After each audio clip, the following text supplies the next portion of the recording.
बोलो जुबा केसरी।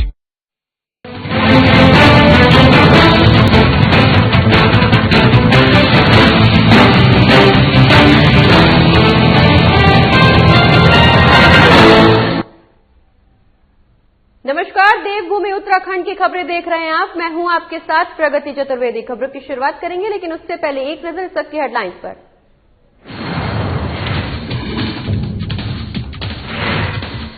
बीजेपी ने शुरू की मिशन 2022 की तैयारी। मंगलौर के बूथ पर बीजेपी कार्यकर्ताओं ने किया शक्ति केंद्र कार्यशाला का आयोजन। लोगों को दी सरकार की योजनाओं की जानकारी।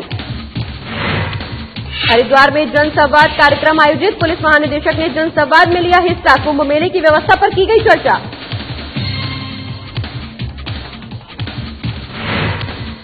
काशीपुर में युवा कांग्रेस ने दी शहीद किसानों को श्रद्धांजलि। कांग्रेस प्रदेश महासचिव ने बीजेपी पर बोला हमला। कहा सरकार को भुगतना पड़ेगा खामियाजा।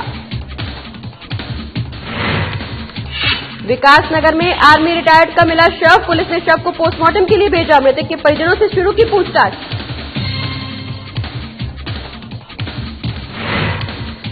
चमोली बद्रीनाथ नेशनल हाईवे पर जमी बर्फ। बीआरओ की मशीन से बर्फ हटाने का काम जारी। हिमपात से 2 से 3 फीट तक जमी बर्फ।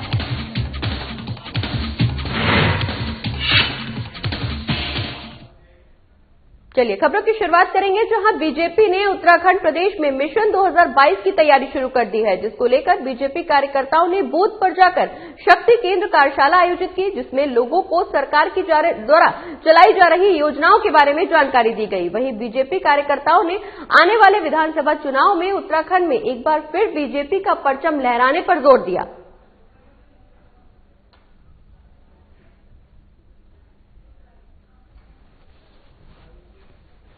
हमारा प्रयास ये रहेगा कि जो युवा लोग हैं वो पार्टी की विचारधारा को समझें। जो ये भ्रमित करने का विषय रहता है कि ये अल्पसंख्यक की पार्टी नहीं है, ये उनकी पार्टी है, तो ये विचारधारा लानी है कि ये सब समाज की पार्टी है। जो मोदी जी कर रहे हैं वो सब समाज के लिए कर रहे हैं, और इस देश को आगे बढ़ाने के लिए जो भी डिसीजन लिए जा रहे हैं वो सब लोगों के लिए है, ना कि किसी व्यक्ति के लिए। और पुलिस महानिदेशक अशोक कुमार ने अपने हरिद्वार भ्रमण के समय मेला नियंत्रण भवन में जन संवाद कार्यक्रम में हिस्सा लिया। बता दें कि इस दौरान कार्यक्रम का शुभारंभ आईजी कुंभ संजय गुजराल ने किया, जिसके आखिरी में डीजीपी ने अपने संबोधन में कहा कुंभ मेले के समय सभी स्नान आयोजित किए जाएंगे, लेकिन कोरोना को देखते हुए सरकार के नियमों का भी पालन होगा।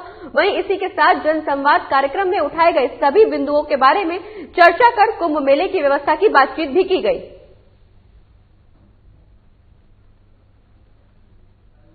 साथियों, कुंभ की तैयारी के मद्देनजर जो स्टैम्पेड प्रोन एरिया है वहां पर हमें अलग अलग कार्रवाई के तहत जितने भी बैगर्स है उनको अरेस्ट करने की कार्रवाई भी करनी होती है।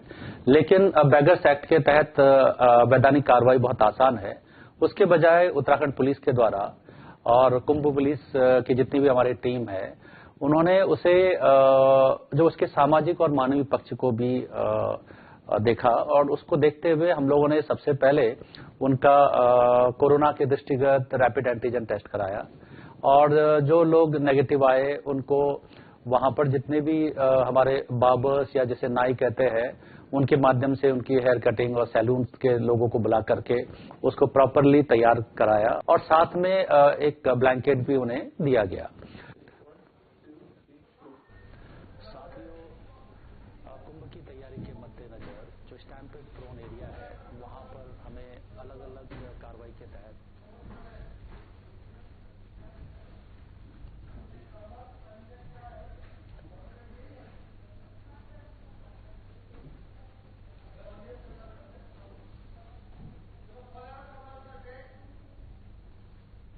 और इसी खबर पर ज्यादा जानकारी के लिए उत्तराखंड से हमारे ब्यूरो चीफ कमल शर्मा जी हमारे साथ जुड़ गए हैं। कमल जी, पुलिस महानिदेशक जनसंवाद कार्यक्रम में उन्होंने हिस्सा लिया है। इस दौरान कुंभ मेले की तैयारियों को लेकर बातचीत की गई। किस स्तर पर पहुंची है कुंभ मेले की तैयारियां? हाँ प्रगति, सबसे बड़ी कुंभ मेला तो जो स्टार्ट होना है वो उसको अधिसूचना बताई जा रही है कि 27 फरवरी से होगी, लेकिन ये जो 14 जनवरी का जो ये मकर संक्रांति का स्नान हो रहा है, इसके लिए पूरी तरह से जो कुंभ मेला प्रशासन है वो पूरी तरह से तैयार हो रहा है, क्योंकि 14 तारीख आने वाली है। और इस बार जो जितने भी ये स्नान पड़ेंगे, पहले क्या होता था कोरोना को लेकर जितने भी स्नान पड़ रहे थे उसको बैन किया गया था, बाहर से लोगों को नहीं आने दिया जाता, लेकिन अब ये स्पष्ट रूप से कह दिया गया है कि जितने भी स्नान होंगे वो 14 दिन जितने भी आगे जितने भी स्नान होंगे उन सब के लिए छूट दे दी गई, लेकिन उसके लिए गाइडलाइन बनाई जाएगी और उसका प्रचार प्रसार हर माध्यम से किया जाए जिससे ज्यादा लोगों को जानकारी मिले। इसके लिए पुलिस प्रशासन हो, मेला प्रशासन हो, सभी ने तैयारियां शुरू कर दी हैं, किस तरह से यहाँ लोग आए स्नान कर सके और कोरोना से किस तरह से बचाव किया जा सके, इसको लेकर लगातार तैयारियां। पर बताया जा रहा है कि जो कुंभ मेला स्टार्ट जनवरी से होता है, लेकिन कोरोना के काल के चक्कर में अगर बताया जा रहा है कि इस पर थोड़ा लेट है और 45 दिन का होगा, 27 फरवरी को इसकी अधिसूचना जारी होगी। उसके बाद जो मुख्य स्नान होंगे वो कुंभ मेला के माने जाएंगे, लेकिन 14 जनवरी के स्नान को भी पूरी तरह से स्वतंत्र किया गया, छूट दे दी गई है, लोग आके स्नान कर सकते हैं, पर उसकी गाइडलाइन जारी की जाएगी। इसके लिए पुलिस प्रशासन, पूरा मेला प्रशासन तैयारी में जुट चुका है। जी बिल्कुल कमल जी, जैसा कि आपने बताया कि इस दौरान सभी स्नान की अनुमति दे दी गई है, लेकिन कोरोना का दौर अभी भी जारी है। ऐसे में स्नान कराने के लिए प्रशासन कितना तैयार है? इस दौरान साफ सफाई की और कोरोना की गाइडलाइंस की क्या कुछ व्यवस्था है? हाँ प्रगति, जब ये कुंभ मेला आता है तो इसके लिए हर टीमें, हर विभाग की टीमें इसके लिए अलग अलग बन जाती हैं। वही कुंभ मेला प्रशासन के लिए लगभग पुलिस की तैनाती हो चुकी है, मेला अधिकारी की तैनाती हो चुकी है, अलग अलग डिपार्टमेंटों को भी जिम्मेदारी दे दी गई है। तो हम बताएं तो सारी तैयारियां लगभग पूरी हैं।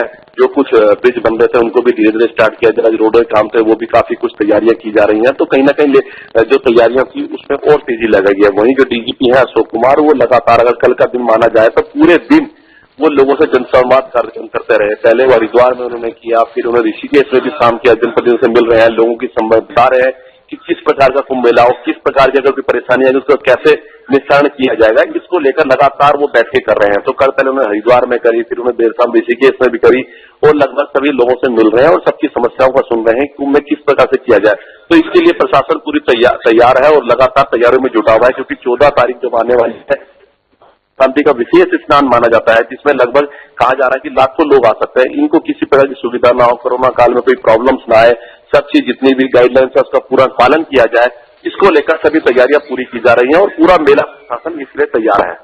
जी बिल्कुल कमल जी, चूंकि कुंभ का इंतजार सभी श्रद्धालुओं को बड़ी बेसब्री से रहता है और अब कुंभ मेले का आयोजन होने में कुछ ही समय बाकी रह गया है, ऐसे में प्रशासन सुरक्षा व्यवस्था को लेकर कितना तैयार है? स्वास्थ्य विभाग इसको लेकर के कितना तैयार है?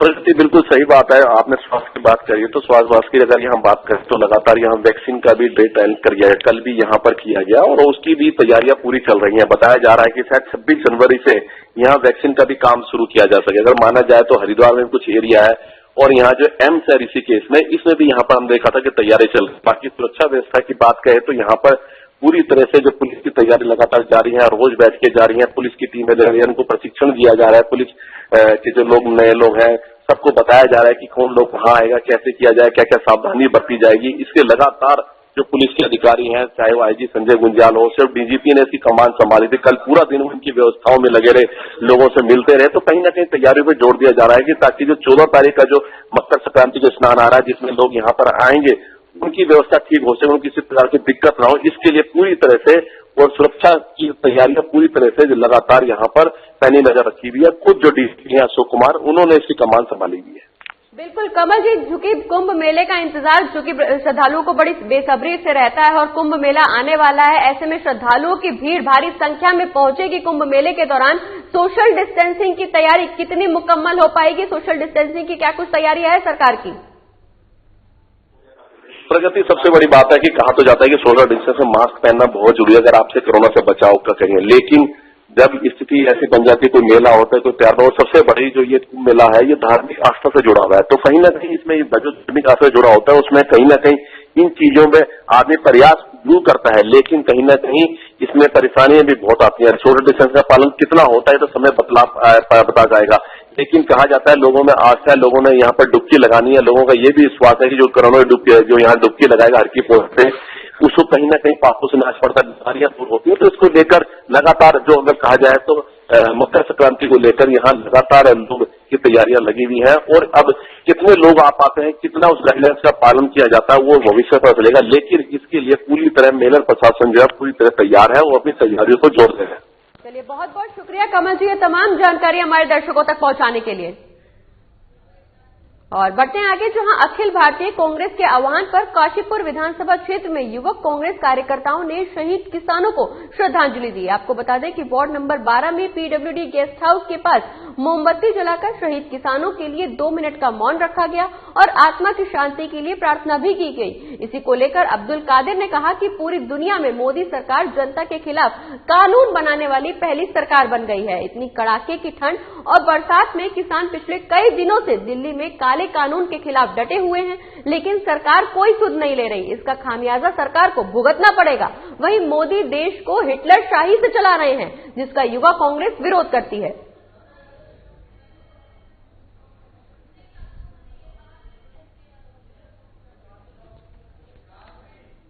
जैसे केंद्र सरकार द्वारा ये काला कानून जो किसानों के खिलाफ बनाया गया है, इससे पूरे देश में तराई है और आम जन भी बिल के खिलाफ है।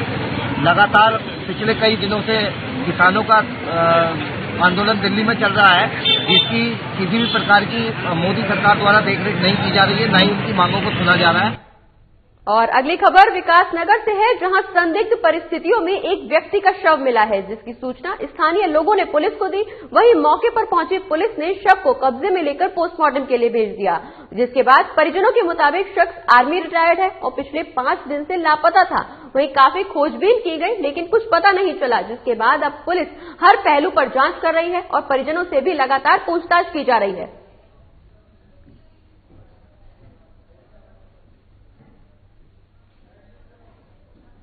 तो विकासनगर का ये पूरा मामला, जहां आर्मी रिटायर्ड का शव मिला है। बता दें कि परिजनों का कहना है कि ये व्यक्ति 5 दिनों से लापता था। वहीं अब शव मिलने के बाद पुलिस को सूचना दी गई। पुलिस लगातार मौके पर पहुंची है, मामले की जांच पड़ताल कर रही है। इस दौरान पुलिस लगातार परिजनों से भी पूछताछ कर रही है, लेकिन परिजनों का कहना है कि शख्स आर्मी रिटायर्ड है और पिछले 5 दिनों से लापता था। वहीं इस शख्स की कई बार खोज की गई, काफी खोजबीन के बाद अब रिटायर्ड आर्मी व्यक्ति का शव मिला है। तो विकासनगर का ये पूरा मामला, जहां रिटायर्ड आर्मी था एक व्यक्ति जिसका अब शव मिला है। बता दें कि ये व्यक्ति 5 दिनों से लापता था। परिजनों का कहना कि काफी खोजबीन की गई, लेकिन इस व्यक्ति का कोई पता नहीं चल पाया। वहीं अब 5 दिन बाद इस व्यक्ति का शव मिला है। पुलिस मौके पर पहुंची है, पुलिस लगातार छानबीन कर रही है, जांच पड़ताल कर रही है मामले की। इस दौरान पुलिस ने लगातार परिजनों से भी पूछताछ की, पुलिस लगातार कार्रवाई कर रही है। तो विकासनगर का ये पूरा मामला, जहां संदिग्ध परिस्थितियों में एक रिटायर्ड आर्मी का शव मिला।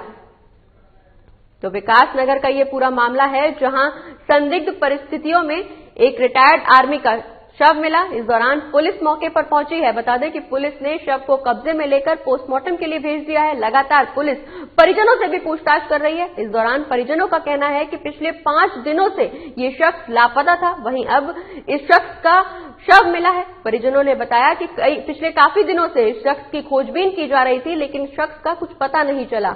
वहीं अब 5 दिन बाद रिटायर्ड आर्मी का शव मिला है, जिसके बाद पुलिस को सूचना दी गई। पुलिस लगातार मामले की जांच पड़ताल कर रही है। तो विकासनगर का ये पूरा मामला हम आपको बता रहे हैं, जहां पुलिस मौके पर पहुंची है। रिटायर्ड आर्मी शख्स का शव मिला है। इस दौरान पुलिस ने शव को कब्जे में लेकर पोस्टमार्टम के लिए भेज दिया है। पुलिस लगातार परिजनों से भी पूछताछ कर रही है। हत्या है या आत्महत्या है, इसके पीछे का कारण पता लगाने की पुलिस लगातार कोशिश कर रही है। विकासनगर का यह पूरा मामला, जहां संदिग्ध परिस्थितियों में एक रिटायर्ड आर्मी का शव मिला है। पुलिस लगातार पूछताछ कर रही है, मामले की छानबीन कर रही है। मेरे पास आई थी यहाँ ये लेमन अस्पताल कमेश, जहाँ हम खड़े हैं, यहाँ पे किसी व्यक्ति की डेड बॉडी पड़ी है और काफी पुरानी वो प्रतीत होती थी। तो सूचना पर मौके पे पहुंचे थे, बॉडी को देखा है। बॉडी कम से कम 5 से 6 दिन पुरानी लगती है, या कम भी हो सकता है, 4 से 6 दिन की पुष्टि है। बॉडी की शिनाख्त जो हुई है वो चन्नालाल है, लोकल रहने वाले हैं, आदित्य विधायक हैं, उनके रूप में हुई है। बॉडी को पंचनामा करके पोस्टमार्टम के लिए भेज दिया गया है और मृत्यु कैसे हुई है और इसमें क्या कुछ है उस बारे में विवेचना जारी है। और इसी खबर पर ज्यादा जानकारी के लिए हमारे संवाददाता जावेद हमारे साथ जुड़ गए हैं। जावेद, विकास नगर में एक आर्मी से रिटायर्ड व्यक्ति का शव मिला है। परिजनों का कहना है कि 5 दिन से लापता था। काफी खोजबीन की गई लेकिन शख्स का कुछ पता नहीं चला है। वहीं अब 5 दिनों बाद शख्स का शव मिला है। पुलिस क्या कुछ कार्रवाई कर रही है? देखिए, मैं इसमें बताना चाहूंगा कि पुलिस इसमें कार्रवाई कर रही है। लगातार ये पिछले 4 दिन की डेड बॉडी बताई जा रही है। ऐसे में जो है कहीं ना कहीं संदिग्ध परिस्थितियों में लाश मिल जाना और ये बात हो जानी तो कहीं ना कहीं एक चिंता का विषय खड़ा करता है इस बात को लेकर कि परिवार के लोगों से जब पुलिस द्वारा जो है लगातार पूछताछ की जा रही है तो पुलिस के परिवार के लोग भी यही साफ कहते नजर आ रहे हैं कि हमारे से इनका कोई संबंध नहीं था। पिछले काफी समय से हम इनसे बिल्कुल काफी दूरी बनाए हुए थे, अलग कमरे में रहते थे। मगर ऐसे में जो है उनका ये इस तरीके से जवाब देना और कहीं ना कहीं जो है जवाब सही तरीके से सटीक नहीं दे पाना तो कहीं ना कहीं एक अपने आप में ही एक बात खड़ा करता हुआ नजर आ रहा है। मगर अभी पुलिस जो है इसमें विवेचना जारी है और साथ के साथ ही ये बता दूं आपको कि पोस्टमार्टम के साथ ही ये पता चल जाएगा कि आखिरकार मौत का कारण क्या था। पिछले 4 दिन से लापता थे या घर के बराबर में डेड बॉडी मिल जाना और बदबू उसके अंदर से उठ जानी तो वो भी स्थानीय लोगों द्वारा ही पुलिस को इस बात को सूचना दी गई। पुलिस इसमें जो है लगातार विवेचना कर रही है। जी मैम। जी बिल्कुल जावेद, चूंकि परिजनों का कहना है कि 5 दिनों से लापता था ये शख्स, लेकिन परिजनों के द्वारा इस दौरान कोई FIR नहीं दर्ज करवाई गई, कोई गुमशुदगी की रिपोर्ट क्यों नहीं दर्ज करवाई गई? देखिए मैम, इसमें बता दूं जब मेरी इसमें जो है क्षेत्राधिकारी से बात हुई तो क्षेत्राधिकारी का साफ तौर पर यही कहना था कि हम पूरे परिवार से जो है पूछताछ इसमें कर रहे हैं और परिजनों के द्वारा जो है लिखित रूप में पुलिस में भी कोई सूचना नहीं दी गई थी। अब वही जब मेरी इस बारे में जो है मृतक के बेटे से बात हुई तो मृतक का बेटा कह रहा था कि काफी दिन से हम जो है अपने पापा से दूर रहते थे, पारिवारिक संबंध अच्छे नहीं होने के कारण जो है इनसे काफी दिनों से दूरी थी हमारी। और ऐसे में जब यहाँ पर ये हैडिल में नौकरी करते थे, हैडिल में भी हमने इसके द्वारा पूछताछ की गई कि अपने रिश्तेदारों में भी पूछताछ की कि पापा कहाँ गुम है तो साफ तौर पर जवाब नहीं मिल पाना कहीं ना कहीं एक जो है मतलब मर्डर होने की आशंका को जाहिर करता हुआ नजर आ रहा है। ऐसे में पुलिस जो है विवेचना कर रही है, लगातार पूछताछ परिवार से भी जारी है, वही स्थानीय लोगों से भी जारी है कि आखिरकार मौत का कारण क्या होगा। ये तो शव का जो पोस्टमार्टम होने के बाद जो रिपोर्ट आएगी उससे कारण जो है बिल्कुल साफ तौर पर नजर होता आएगा। जी बिल्कुल जावेद, सही कहा आपने कि पोस्टमार्टम रिपोर्ट आएगी उसके बाद ही इस बात का खुलासा हो पाएगा कि ये हत्या है या फिर आत्महत्या। चूंकि पुलिस इस दौरान लगातार परिजनों से भी पूछताछ कर रही है, क्या इस दौरान परिजनों के द्वारा किसी पर कोई शक जताया गया है? देखिए, अभी परिजनों द्वारा जो है किसी पर शक नहीं जताया गया, मगर ऐसे में पुलिस का जो है खुद ही एक शक जो है परिवार के लोगों पर ही जाता हुआ नजर आ रहा है, क्योंकि परिवार के लोग काफी दिन से ये बताते हुए नजर आ रहे हैं कि परिवार से काफी दिन से अलग रहते थे। अच्छा, खान पीन की बात की जाए तो खान पीन भी अपने परिवार के साथ नहीं करते थे, बिल्कुल अलग जो है रहना सहना सब कुछ अलग था इनका। ऐसे में परिवार की जो है गुमशुदगी की रिपोर्ट नहीं दर्ज करवाना या कहीं भी अपने रिश्तेदारों से बात नहीं कर पाना, हैडिल में जाकर अपने स्टाफ से नहीं भी पूछ पाना, तो साफ तौर पर अभी बात को बरगलाते हुए परिवार ही नजर आ रहा है। ऐसे में पुलिस जो है इसमें बिल्कुल ठोस कदम उठाती हुई भी नजर आ रही है। परिवार को कल से लगातार पूछताछ जारी है। पोस्टमार्टम की रिपोर्ट आने के बाद ही खुल पाएगा कि आखिरकार ये हत्या किस तरीके से हुई है, आत्महत्या की गई है इसमें। बिल्कुल जावेद, पुलिस लगातार परिजनों से पूछताछ कर रही है। चूंकि पुलिस का शक परिजनों पर भी है, इस दौरान क्या पुलिस की तरफ से कोई गिरफ्तारी? हाँ मैम, इसमें साफ तौर पर बताऊंगा, जिस तरह परिवार के लगातार पूछताछ भी जारी है तो इसमें लगातार जो है कल पुलिस ने इसमें पूछताछ जारी की है और इनके बड़े बेटों को जो है थाने में जो है कल से बिठा कर रखा हुआ है। अभी गिरफ्तारी सिर्फ इसमें परिवार के लोगों की हुई है, परिवार के लोगों से ही पूछताछ इसमें जारी है। वही ऐसे में स्थानीय लोगों से भी पूछताछ जारी है जो आसपास में लोग रहने वाले हैं। जैसे एक होटल के बराबर में, घर के बराबर में पीछे लाश मिलना तो कहीं ना कहीं बहुत बड़ा कारण माना जाता है, या तो आत्महत्या मानी जाए या हत्या कर दी जाए, क्योंकि मृतक के सिर पे गंभीर चोटें देखी गई हैं। ऐसे में उनका जो है शव के पोस्टमार्टम के बाद ही रिपोर्ट आएगी और क्लियर हो पाएगा। बिल्कुल जावेद, जैसा कि आपने बताया कि शरीर पर गंभीर चोटें भी देखी गई हैं, पुलिस लगातार पूछताछ कर रही है। क्या इस दौरान आस पड़ोस के लोगों ने किसी पर कोई शक जताई, किसी से दुश्मनी की कोई बात बताई उन्होंने? नहीं, ऐसा भी अभी तक जो है मैम देखने को नहीं मिला है कि किसी से दुश्मनी, क्योंकि स्थानीय लोगों से जब मेरी इस बारे में बात हुई तो स्थानीय लोगों का साफ तौर पर कहना था यह था कि जिस होटल में ये खाना खाते थे वहां पर व्यवहार इनका बहुत अच्छा था, व्यवहारिक लोग थे, कभी किसी से कोई लड़ाई झगड़ा फसाद वगैरह इस तरह की कोई भी बातें बिल्कुल नहीं आती थी सामने। ऐसे में परिवार के साथ जो है काफी टाइम से बातचीत नहीं हो पाना और काफी टाइम से परिवार से दूर रहना और परिवार के लोगों से नहीं मिल पाना, तो कहीं ना कहीं परिवार के लोगों पर ही इस तरह की जो है शंका जाहिर लोग भी करते हुए नजर आ रहे हैं।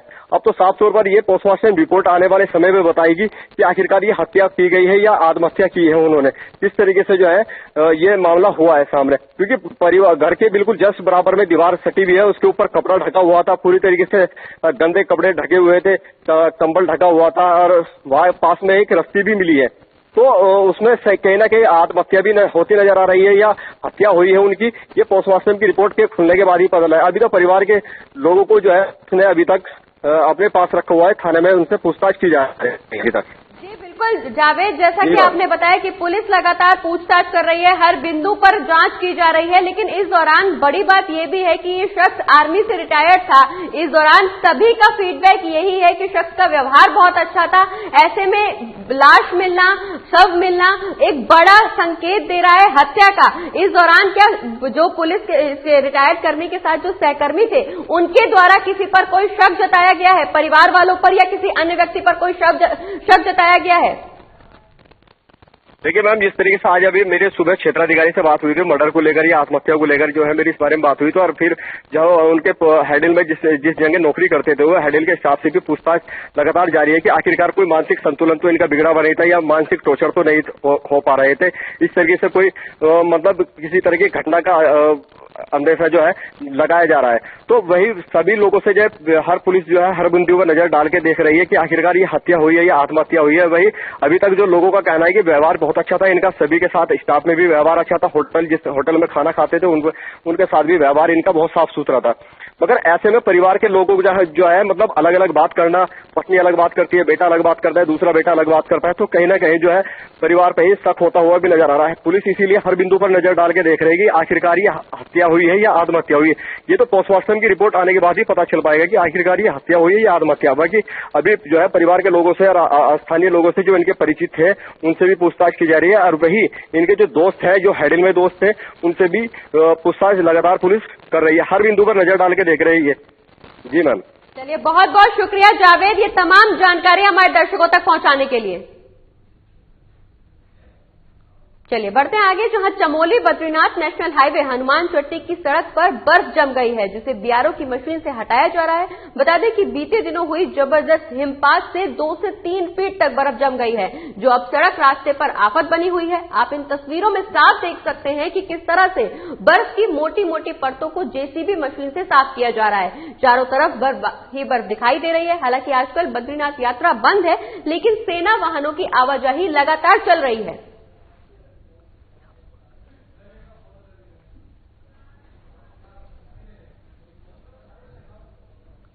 तो तस्वीरों के माध्यम से हम आपको दिखा रहे हैं जहां बर्फ की मोटी चादर बिछ गई है, लोगों के आने जाने में परेशानी हो रही है। तस्वीरों के माध्यम से हम आपको दिखा रहे हैं कि चमोली बद्रीनाथ नेशनल हाईवे की ये तस्वीरें हैं, जहां हनुमान चट्टी की सड़क पर बर्फ की मोटी चादर बिछी हुई है। वहीं जेसीबी के माध्यम से इस बर्फ को हटाने की कोशिश लगातार की जा रही है, लेकिन इस दौरान आवाजाही बंद हो रखी है। हालांकि इस दौरान आपको ये भी बता दें कि बद्रीनाथ यात्रा बंद है आजकल, लेकिन सेना वाहनों की आवाजाही बराबर चल रही है। बावजूद इसके बद्रीनाथ चमोलीनाथ नेशनल हाईवे हनुमान चट्टी की सड़क पर बर्फ की चादर बिछी हुई है, जिसको लगातार हटाने की कोशिश की जा रही है। और इसी खबर पर ज्यादा जानकारी के लिए हमारे संवाददाता नीरज कंडारी हमारे साथ जुड़ गए हैं। नीरज, बद्रीनाथ हाईवे पर बद्रीनाथ यात्रा इस दौरान बंद है, लेकिन हाईवे पर जो सड़क है नेशनल हाईवे पर बर्फ की मोटी चादर देखी जा रही है। क्या कुछ कार्रवाई प्रशासन के द्वारा की जा रही है इसको हटाने के लिए?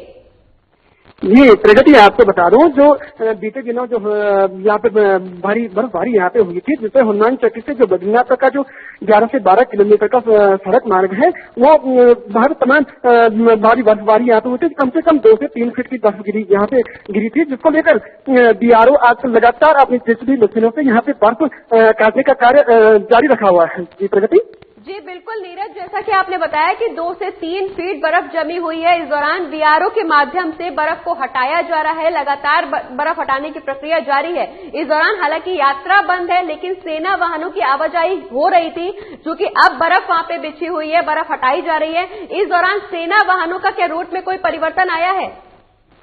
जी प्रगति, बिल्कुल आपको बता दूं, जहां हमारी आईटीबीपी के जवान यहाँ रहते हैं, आर्मी की कुछ टुकड़ियां यहाँ पे रहती हैं, तो जो यहाँ पे 2-3 फीट यहाँ पे बर्फ गिरी थी, तो कहीं ना कहीं जो हमारी आर्मी के जवान हैं, आईटीबीपी के जवान हैं, उनको उनकी जो ट्रकों की आवाजाही है उसमें दिक्कतों का सामना उनको करना पड़ा है। लेकिन जहाँ बीआरओ लगातार बर्फ को काटने का कार्य कर रहा है, तो इससे जो परिवर्तन इसमें ज्यादा नहीं देखा गया। जी प्रगति। जी बिल्कुल नीरज, हिमपात से 2 से 3 फीट बर्फ जमी हुई है, लगातार बर्फ हटाने की कोशिश की जा रही है, लेकिन इस दौरान ठंड में भी इजाफा हो गया है। आसपास के लोगों के बीच ठंड का क्या कुछ माहौल है? सरकार ठंड से राहत देने के लिए क्या कुछ व्यवस्था करवा रही है? जी प्रगति, बिल्कुल आपको बता दूं, जहां भारी हिमपात होने के कारण कम चाहे ऊपरी इलाकों हो चाहे निचले इलाकों में ठंड का आगाज हुआ है, जबरदस्त यहाँ पे ठंड हो रही है। लेकिन जहां जिला प्रशासन की बात करो, मैं जिला प्रशासन तमाम तहसील प्रशासन की बात करो, तो जो अलाव की व्यवस्था यहाँ पे की जा रही है, पूरी अलाव की व्यवस्था यहाँ पे की जा रही है, जिससे कि आम जो जनजीवन है उसमें जो दिक्कतों का सामना बिल्कुल थोड़ा कम करना पड़ेगा। जी प्रगति। जी बिल्कुल नीरज, जैसा कि आपने बताया कि सरकार की तरफ से लगातार अलाव की व्यवस्था की जा रही है, इस दौरान रैन बसेरों की व्यवस्था भी सरकार ने कर रखी है। रैन बसेरों में क्या कुछ सुविधाएं उपलब्ध कराई गई है सरकार की तरफ से? जी प्रगति, बिल्कुल आपको बता दूं, जहां रैन बसेरों की बात की जाए तो रैन बसेरों में जो खाने पीने का जो सामान है, जरूरतमंद जो सामान है, वो सामान रैन बसेरों में पहुंचाया गया है, जिससे कि बर्फ वगैरह जो यहाँ पे गिरती है, तो उसका असर जो रैन बसेरे में रहने वाले लोग हैं उनको न करना पड़े। और अलाव की जो यहाँ पे जिला प्रशासन और तमाम सरकार की जो दावे हैं वो बिल्कुल खड़े उतरे हैं। जी प्रगति। चलिए, बहुत बहुत शुक्रिया नीरज, ये तमाम जानकारी हमारे दर्शकों तक पहुंचाने के लिए। और इसी के साथ इस बुलेटिन में फिलहाल इतना ही। आप देखते रहिए देवभूमि उत्तराखंड की खबरें। नमस्कार।